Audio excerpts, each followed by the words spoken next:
We'll see. Well, we're live. Can I hear you? No, I can't hear you. Okay. Well, hopefully everybody can hear me. Hey, everybody. Welcome to Webinar Wednesday. Steve Dotto here. How the heck are you doing this fine day? I am going to make sure that the feed is working here. We're live. Oh. Can I hear you? No, I can't hear you. Oh, you know what, April? I can't hear you on the Hey, everybody. Welcome to feed either. Wednesday. Steve Dotto So, here. yeah, there's something going on with your audio setup, but I'm feeding fine. So you're just going to have to take a spend some time in supporting in the room. Hey, everybody. Welcome to Webinar Wednesday. We are thrilled to be that you are here today. Today we're going to be talking about live event management. Which is one of my favorite tools. Eventbrite is a tool that I just think the world of. So we're going to be talking about that entire process. We are having a little bit of a technical issue here, and it's April's mic is not working. So April's got to be just sit there and kind of be quiet. But she will be supporting us in the chat room. If you're having any audio issues or video issues, let us know in the chat room. Also, let us know where you're coming in from. A big hello to you all. This is, I guess everybody's getting ready. Are you like already? I'm asking April, and she has to mime to me.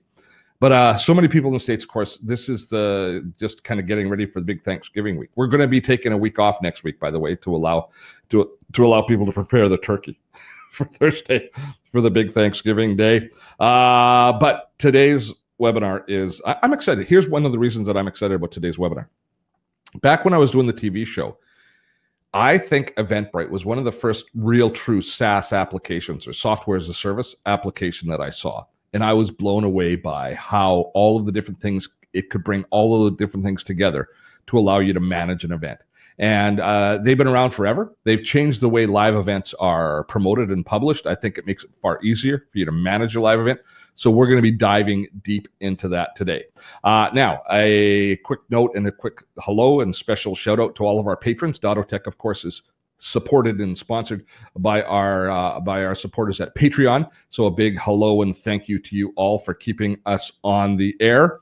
Yeah, so that's really about it. So what we're going to do is it's going to be a hybrid webinar today. What we're going to be doing is in a few moments now, I pre-recorded video yesterday, which is a demo of looking at the basic features and tools with Eventbrite. Just curious, actually, I didn't do a poll, but if you are already using Eventbrite, just type in me in the or yes, using Eventbrite in the chat. It'll be interesting to see how many of you are actually using it because it works for both live and recorded online events, allowing you to collect money, allowing you to manage the entire process. But one of the real beauties of it is the fact that it creates social networking and landing pages for you automatically. So all of the different things that you have to do to help promote your topic and stuff like that is all managed right within it. And they just keep getting better and better. And super smart. One of the things that Eventbrite does is they don't charge for their service unless you're making money. So it's not like you have to buy a subscription and you have to commit big time to it. Unlike a lot of services like email software and other things that you have to like commit to a kind of a monthly payment or an annual payment. With Eventbrite, you can just use it for the events that you want to use it for when you need it. And if you're not charging for the event, they don't charge, which I think is a stroke of genius. It's a great way to do things. So let us, I think what we'll do then is I see, well, let's just take a look and see who's here. We've got lots and lots of our patrons. Have I lost weight, Steve? Yes, Fredo, I've been losing.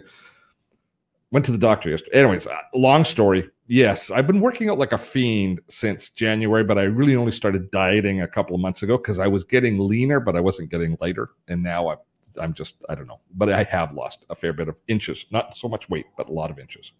Yes, you're shaking your head. No, I can't. Yes. I've been exercising like a fiend.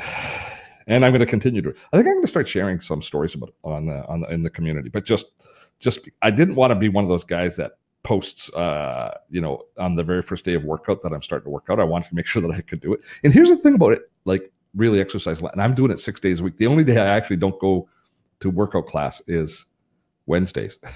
It's when I do webinar Wednesday. But it becomes addictive.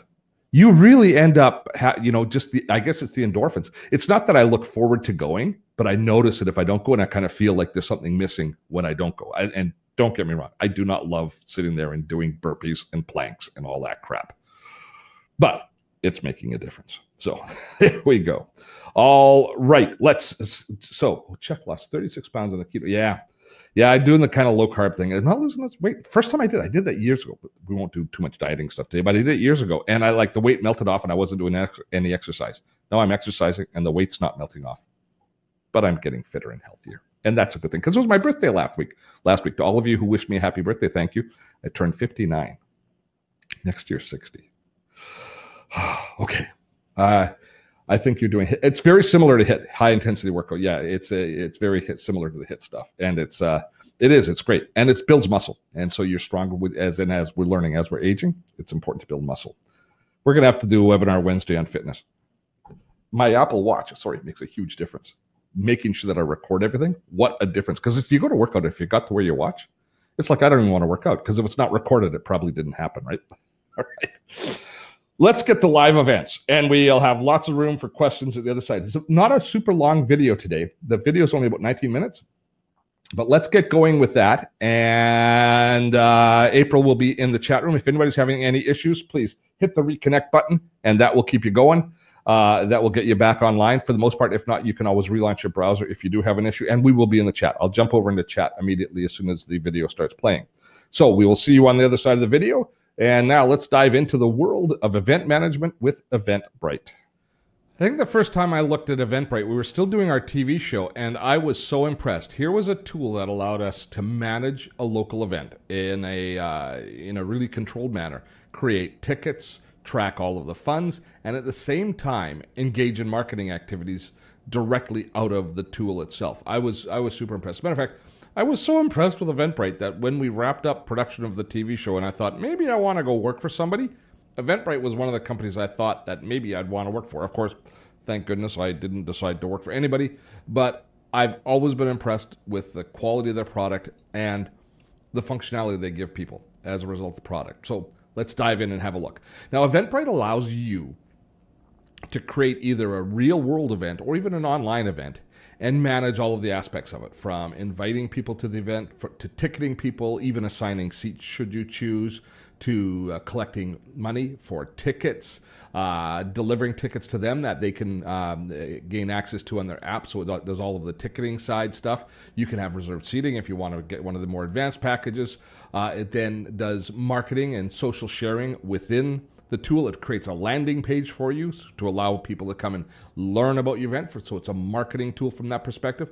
And then it's got pretty good analytics off the back end, so you can see exactly what was working and what wasn't working for you in your marketing experience. So all in all, a pretty robust set of tools.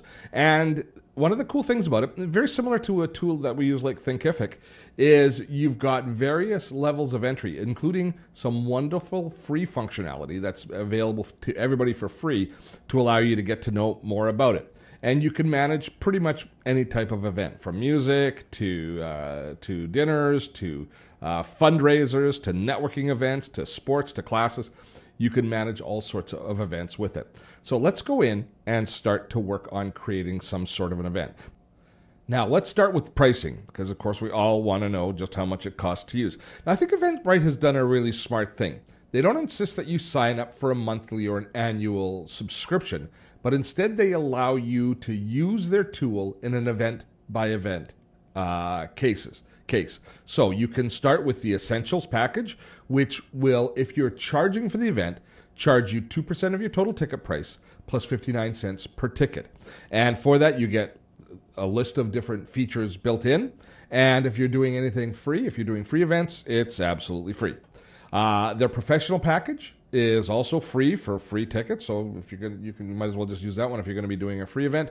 But if they are going to be charging for the event, they charge you a little bit more because they offer more services. So it's 4.5% of the total ticket price plus 59 cents per ticket. Now that's Canadian pricing. Depending on what jurisdiction you're in, the pricing might be a little bit different. The percentages should be the same, just the cost per ticket will probably change.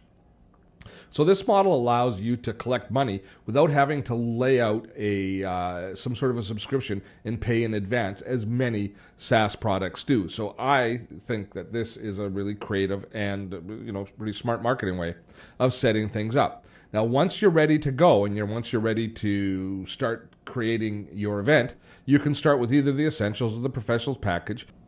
Once you're ready to go, you can just start to create a new event and you're off to the races. And creating an event is a pretty straightforward process. You go through and fill in the blanks. Once you've filled in the blanks, Eventbrite will take all of your content and create a landing page and a registration module for you, depending on what parameters you've put in. So it's pretty sweet. You don't have to spend a lot of time worrying. You spend some time building, but if you just fill in all of the different fields that Eventbrite offers you, you're pretty much on the track to having a successful event, at least organizationally speaking. Whether or not people actually show up, that's your marketing. So let's create an event. Let's just walk through the process and create a simple event. Now, you have to humor me for a moment, because the event that I'm going to create is actually, I had this brilliant idea. Many of you know I'm engaged recently, and we're getting married next year. And now I had this idea, as anybody that's, especially if you're in a second marriage, you know that setting up, people who you're going to invite and who you're not going to invite and all that stuff is such a nightmare. And you don't want presents anymore because you're already set up in your home, and so you don't really need presents, but you wouldn't mind, maybe not paying as much for the wedding. So here was my brilliant idea. I'm not allowed to do this, but if you're getting married, you can steal my idea. Just give me some credit for it. I said to Shan, instead of us doing a traditional wedding where we invite people and then don't invite people and have all of that and then pay for everything, why don't we make it an event where we invite people to it, we just let them know about it, but we create it as an Eventbrite event, and we charge people to come, maybe $100 a plate. But we say, don't bother bringing any presents. And then we don't care who comes because they've bought a ticket. So we just let everybody know, Steve and Shan's wedding, put the date out, say there's 150 seats available, $100 each, and then we take that money and we reinvest it back in the wedding to pay for all of the food and beverage and all of the event and all that sort of stuff. It was a stroke of genius. It was an absolute stroke of genius. And it was shot down completely in flames. So we were crash, burn. But it's still a good idea. And you know it's a good idea if you stop and think about it. Because everybody that I know said, wait a minute, Steve, I can come to your wedding. I don't got to buy you a present. It's just going to cost me $100 a ticket to pay for the food and beverage that I drink. And that's it. I go, yes, that's it. They said, genius, why isn't it happening? I won't go into why it's not happening, but it's not happening. So let's start setting it up. So we're going to create the Steve, and because I don't get to do it for real, I'm going to do it here with you right now. All right, next you put in your location. Very cool. You just put in the address of the location you're going to have the wedding at, and it will create a map for you. So you put in the venue, and it creates a map for you. There we go. And then you put in the date. I'll show you the map in a few minutes. Let's put in a fictitious date. Let's going to say it's going to be July 7th. You'll all know when it happens. It ends July 7th. Starting at, say, 3 p.m., ending somewhere around midnight on that date. You can add an event image. So I've got some photos here that we got taken for our engagement photos. We'll choose one of those as a nice picture. And you can upload up to a 10 megabyte file. So you're going to want to use a good quality image.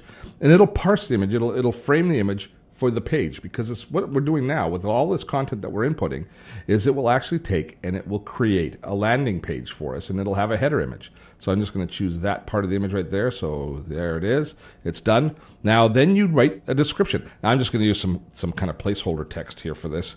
But you've got almost full HTML control. You can actually add images in, and you can just basically put in your description of the event right here, the organizer name, and then you say if you want to link it to Facebook and Twitter. If you put it and link it to Facebook and Twitter, you can link it to your Facebook and your Twitter accounts. And that's going to allow people to automatically share information out about it.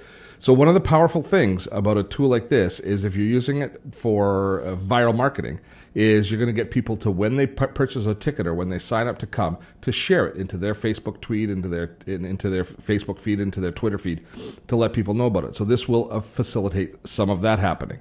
So we will link it to Facebook and Twitter, and then we get to choose the type of ticket you want. Now in the basic package, you can have a free ticket, a paid ticket, or a donation. So if we choose, let's just choose a paid ticket, and we'll just make it as simple as possible.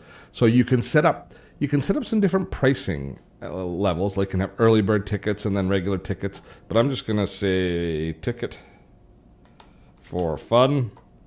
And we're going to say we have 150 people that can attend total. and the total price per ticket is $100. I think that's a bonus. That's a good way to do things. And you can go in and you can manage the ticket settings in here. And what does this give us? It's been a while since I've used it, the tool, but they've added, actually they've had this for a while. So you can write a description of the ticket. You can show the ticket description on the event page. You can choose where it's being sold, whether it's online or at the door only. Online or at the door. So you can actually allow people to purchase tickets at the door if you want. Fees. Oh, this is an important one for you to choose. So you can pass the fees on to the ticket purchaser, or you can absorb the fees. So if it's $100 a ticket, and remember what we said at the beginning, it was 59 cents plus $2%. So if we pass the ticket on, it'll be $102.59 if they purchase. If we absorb the fees, they will pay $100, and we will get $97.49 or 41 cents. So it will then allow, so that's just going to be how much goes to, that money's going to Eventbrite regardless. Is it coming off the top or coming on afterwards? That's what you can set up there. So I'm going to say absorb the fees. So it's just $100. And then, so the total fee is $5.09. The buyer pays, well, it was a little steeper discount than I thought. So the buyer, I get $94.91. All right, so there we go.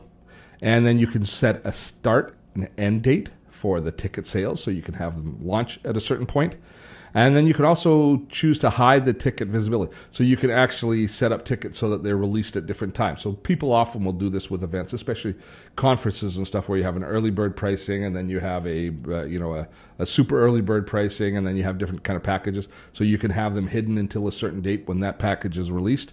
So you can set all of that up. The price per order, how many tickets, if you don't want somebody to hoard tickets, you can all set up. So those are all some of the different settings that you can choose. And if you want to grow your revenue with more ticket types, we can upgrade to the next feature set, which means they'll take a larger cut, but we can do more things with. But you've got a sense of what happens with the tickets.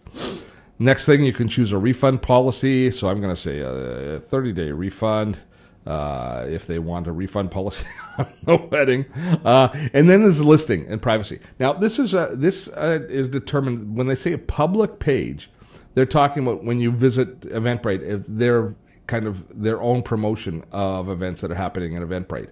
So you can go to the Eventbrite page and you can look and see what events are happening that are public in your area at any time. So you can choose to have this event public, or you can choose to have it private. And if you choose to have it private, I'll just show you what happens here. If we leave it at public, you can choose the event type, so they want to classify it for their public display. So this would be a dinner or gala, and the topic would be family or something like that. Do they have family and education? I don't know. I might set it up that way, right? But this wouldn't be the sort of event that we would share publicly, so we don't have to worry about those categories. Instead, we can choose whether or not we want to encourage our friends to promote these events on Facebook and Twitter.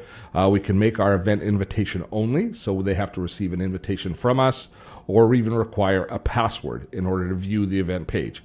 But we'll leave it kind of open and public in hope that our attendees will promote the event as we're going along. And if you want to show the number of tickets remaining for your event, you can choose to show that on the page. And that creates a sense of urgency as you're dwindling down the number of tickets that are available. It encourages people to buy more quickly, and so they don't miss out. So we will save that.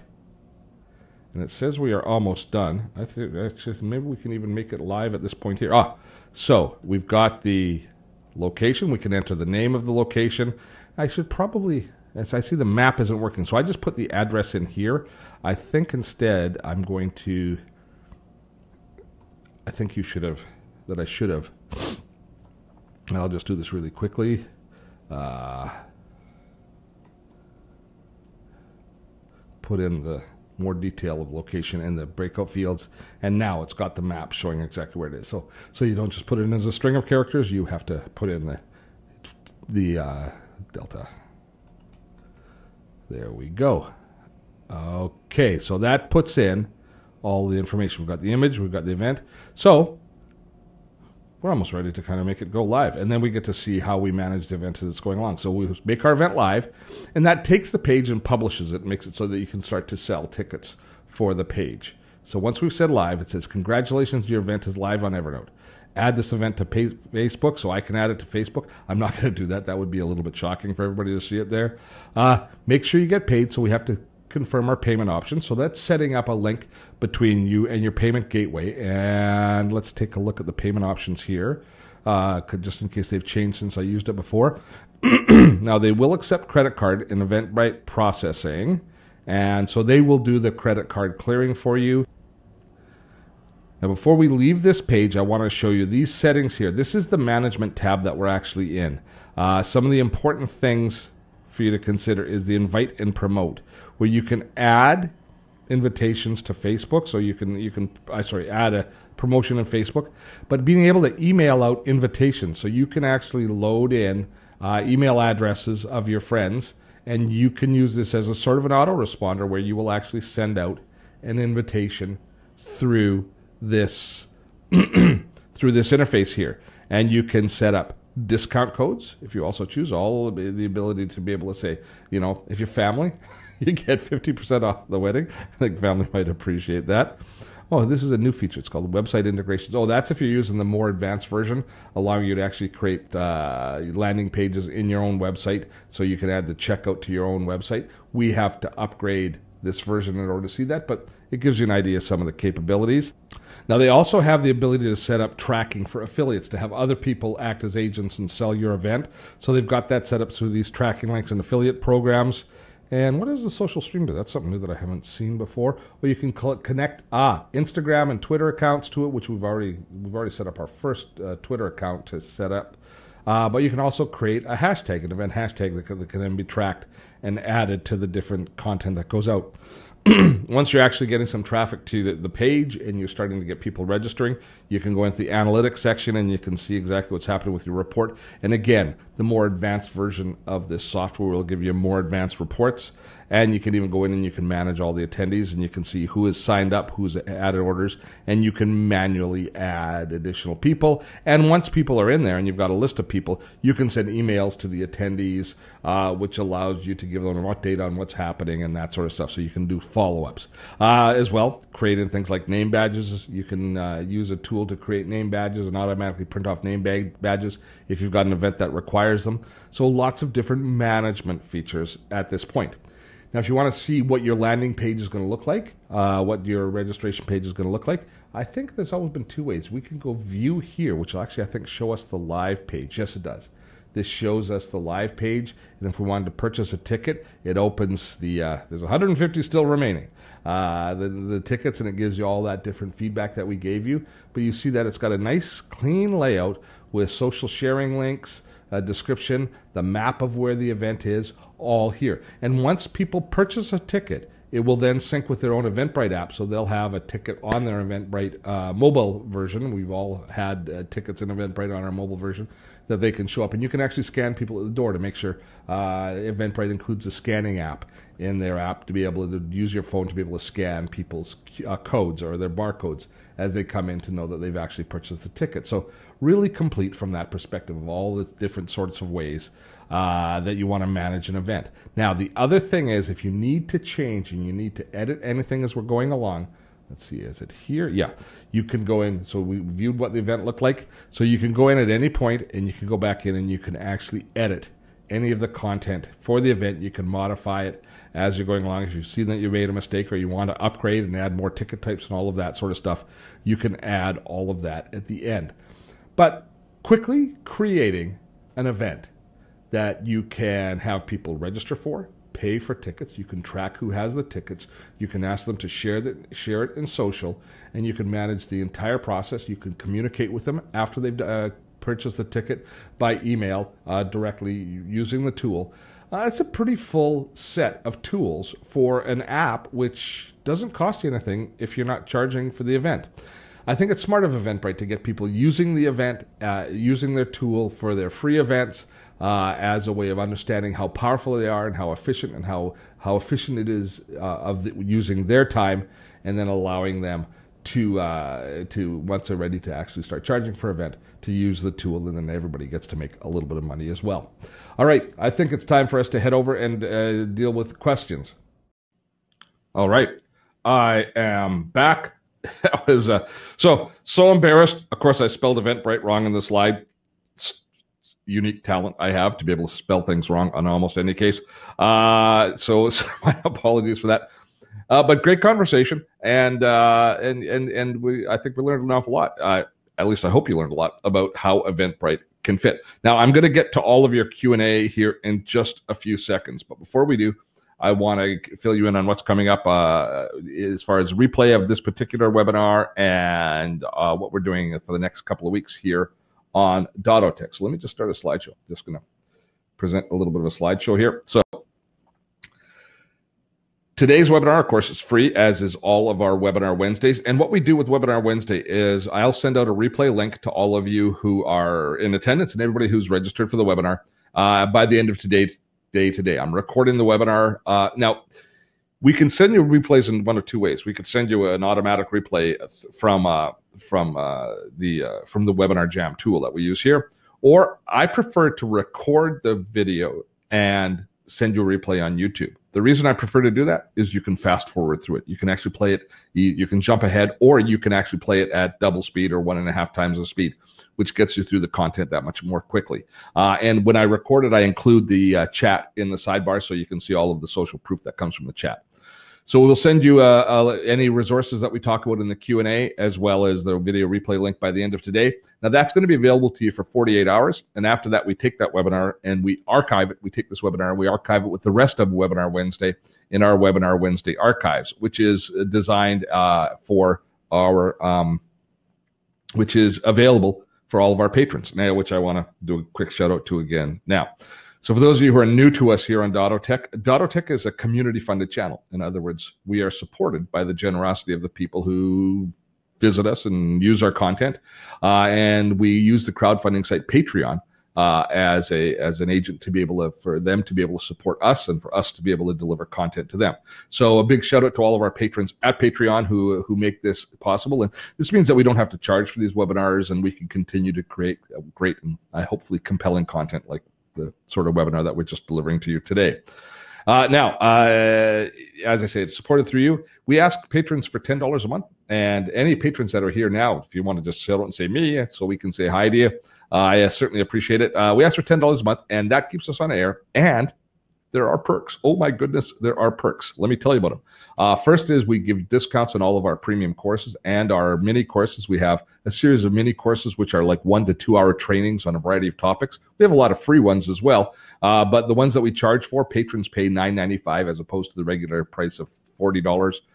Our premium courses, which there are 3. We have one on delivering webinars, one on creating online video, and actually we just have 2. Sorry, and our third course is Evernote Made Easy. Our premium courses are regular price $500. They're on for $250 to our patrons. And our Evernote Made Easy, which we just relaunched a couple of weeks ago, our patrons pay half price on that as well. Half price of $74.50 is what they pay. So there's lots of good reasons if you are interested in taking one of our courses to support us on Patreon. But the biggest reason is access to our webinar archives. Every week we deliver a free training webinar just like this. And as of next week, there'll be 40 webinars in our archives. Everything from managing your email to how to create video for Facebook to WordPress, all introductory tutorials just like this. And last week's is a great example. Last week we covered managing your photos. It was popular demand. Our viewers said that this was a topic they're really interested in. And we had something like 1,600 people sign up for last week's webinar. It ended up being just an absolute smash success. And the content was great in the webinar. And then what we do is we take the webinar content, make it available in the replay, but we also add additional content to the webinar. So we have a whole bunch of additional supporting content for last week's webinar already online for how to more effectively manage your photos. So that's just a great example of kind of what the benefit is to you for supporting us on Patreon. So to all of you who are helping us get along on Patreon, thanks so much to you. And for the rest of you, if you're enjoying the content and you want to keep Dottotech on air, please consider going to Patreon and offering your support to us there as well. So next week, coming up next week, no webinar. The following week, oh, I'm so excited. Ian Anderson Gray, one of the really good guys in our industry, is going to be joining us. We don't very often have guests on Dottotech, but moving into the new year, on Webinar Wednesday, should I say, but moving into the new year, I think once a month, we're going to try and find an expert that I really respect and can learn a lot from and bring them on. And Ian Anderson Gray is a master of live streaming. He really knows his stuff. He's well-spoken. He really gets the tools. And he and I are going to geek out with you as we talk about different live streaming tools. The main reason that I want to do this next week is I'm moving houses at the end of this month, at the end of the year. And so I'm going to have to set up a brand new studio. So I'm going to be reconfiguring my entire broadcast studio. And Ian knows as much or more about the tools than I do. So I'm really looking forward to his suggestions for me to set up to allow for live streaming and video recording options. And of course, you will be able to benefit from that knowledge as well. So in 2 weeks, November 29th, Ian Anderson Gray will be joining us here on Webinar Wednesday. So now I am going to answer as many questions as I can solo, as poor April can't get her audio working too well. So I've got to make sure that all of the questions, I'm just going to go through the questions here myself and make sure that I am answering. Oh, actually, first of all, thanks to all the patrons. I see a whole whack of you here. Welcome, welcome, welcome, welcome to you one and all. Now, one thing that as I was watching the video that I didn't really mention too much about was some of the integration. And April has been looking up, I'm sure, whether or not it integrates with Infusionsoft to the back end, which I wasn't sure whether it did or not. But the other things that are some of the other tools that I didn't dive into and talk to you about is the ability to create pixels and to be able to track both visits and registrations using, say, your Facebook pixel, so that you can have the option to be able to if you're promoting your video or you're promoting your event and you're paying for traffic, say on Facebook, so you can actually track that through. So they've got all of that more sophisticated marketing integration built into it quite nicely.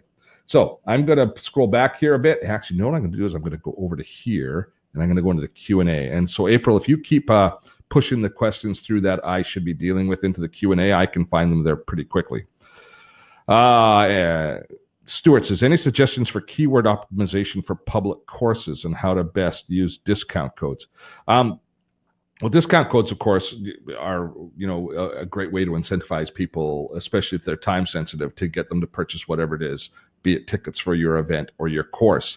Keyword optimization, there's a lot of good videos on that on YouTube, and there's a lot of good posts on it. But as you're doing your research, the tool that I go to that really helps me phrase my topics is a site called answerthepublic.com, and it talks to you about the most popular search phrases, and it shows you how often different terms are searched for. I find it to be a tremendous tool as I'm preparing for all of our sort of stuff, so I hope that helps. All right, next up, Howard says, can you access email addresses for those who sign up for the event on the free version? I believe you can. You can still get access to the emails on the free version, but I'm not 1,000% sure. That's something that's well worth checking out. So maybe somebody else knows that answer, but I believe you can, Howard. I can see why they wouldn't. It's something that I'd want to check out. So maybe somebody can have a look at that and let us know. Can you use this to sell courses on Thinkific? Charles asks. Let me think about that. So Eventbrite I wouldn't really think that there would be a natural connection to selling your courses. Like I can see how there's a temptation if you're doing an online event to use it, say, to register people for a webinar, but you're using multiple pieces of technology there to have them register for that event. So if you're looking at collecting email addresses and managing the entire process of having a conversation with people for an online event, I wouldn't think that Eventbrite is the best choice. Webinar tools like Webinar Gem that we're using now have far more sophisticated integration and tools to help in the online space. So I think even though you can use a tool like Eventbrite for online events, I would shy away from that. I would prefer to use another tool, especially if you're delivering your live events by webinar. If you were doing a live event that was going to be broadcast on YouTube Live or on Facebook Live, and you wanted to promote it to people and you wanted to make, use some of the tools for event promotion that way, yes, you could use a tool like Eventbrite for that, but it's kind of like using a wrench as a hammer. It'll drive the nail in, but it's not really what it's designed for. So there are better tools that are going to suit you more effectively. Is there much of a difference with the donation section? Mary Jo is asking. I really don't know. I think with the donation section, probably in your checkout, it's just going to be either you'll probably be able to offer suggested donation, and then people will be able to enter the money that they're interested in. So that would be the difference in the donation section. I've never tried to use it. John says, could Steve do a webinar on how to step-by-step format and launch and do a weekly webinar? Yeah. That's a good idea. That's a great suggestion, John. I'd be happy to look into doing that. That's, we do have a mini course called The Anatomy of a Successful Webinar where I go through some of that. And so a lot of that is already there. And I can't recall if it's one of our free courses or if it's one that we charge $39 for as a mini course, but that would be a really good starting point. But moving into just as a kind of heads up on our editorial plan for the next year, in January, we're kind of going into webinar mode again. And we're going to be doing Webinar Palooza, which for those of you who weren't with us last year when we did it, we do this big event where we bring together and I deliver between 6 and 8 webinar platforms in a single event. So it's almost like a pub crawl for webinars. Is you sign up and I've got all of these different webinar tools set up and ready to go. And I lead you from one webinar platform to another webinar platform. And you get to experience them all as a participant. As a viewer, and then after Webinar Jam is over, after the live event is over, anyway, it's literally we drop the link in. Here's the one to go to the next webinar, and then everybody migrates from one to the next. As I say, it's like a pub crawl. And then we've got pre-recorded content. I have videos of what the back end and the administration section is like for each of the webinars. So how you set up, what their strengths are as far as social marketing and administration and setup. And then we also try and record live my screen so you see exactly what's happening from a presenter's point of view in each webinar. So it gives you in one event or one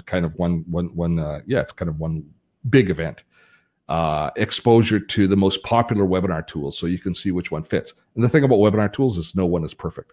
So you're making compromises regardless of which one you choose. But we're going to be doing Webinar Palooza in January. And then we're going to be relaunching our Winning at Webinar course towards the end of that, at the end of January. So we're looking forward to teaching people how to do webinars again. So John, you're going to want to keep your eyes open for that.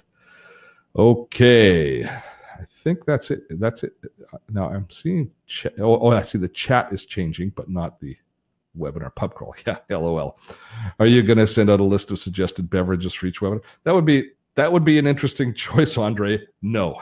I'm not going to set up. I want people to be sober at the end. I work hard at it. You wouldn't believe what a stressful event that is to deliver. It's quite a bit of work, but so I won't be sending out suggested beverages, but I will be probably having a beverage at the end of it myself. I can probably say. Okay, let's just check and see if there are any more questions. I was trying to add a photo to Eventbrite and it turns sideways and there's no rotate. Only crop, Eileen said. Okay, well, you're going to have to just play with your photo formatting beforehand then, Eileen. Eventbrite is not designed to have portrait format images. It's designed for landscape images because the image is going to be used as a masthead at the top of your event.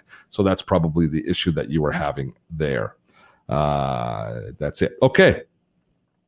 That's, I think we're going to be able to cut things off pretty short today. I hope that you've found this all to be valuable. And when I said that I thought Eventbrite, I seriously considered like reaching out to Eventbrite and applying for a job there. I was that impressed with the product and that impressed with what they brought to the table. And I still am, even now using it and, running through the tests again as we were preparing for this, I'm still really impressed with it. I mean, we didn't talk about I touched on a few things. One of the things is as people show up at the event, they have their Eventbrite ticket on their smartphone. You have using the camera app on your smartphone, you get to register people. You know what your attendance is. You know who's shown up. They've got all of that kind of sophistication. As a matter of fact, I used to help out with a local small community theater that was looking, and they were transitioning from paper tickets to an online ticketing system, but they weren't yet ready to buy a full-end theater package. So for 2 seasons, like 16 shows, I set them up with Eventbrite, and they did all of their ticketing including season tickets for a theater company using Eventbrite. Worked like a hot damn. It's just a really flexible tool from that perspective. So I hope we've given you a really good idea of what Eventbrite might do and whether or not it might be working for your events. Enjoy next week to April. You enjoy your Thanksgiving week with your family. To the rest of you, those of us who celebrate Thanksgiving, to you all, a very happy Thanksgiving and a safe Thanksgiving for you all. And those of you that are traveling, make sure you stay safe as you travel. For the rest of us, enjoy the week off, and we will see you in 2 weeks when we return with Webinar Wednesday as Ian Anderson Gray joins us and we discuss the wonderful world of live streaming and live streaming tools. Till next time, I'm Steve Dotto. Have fun storming a castle.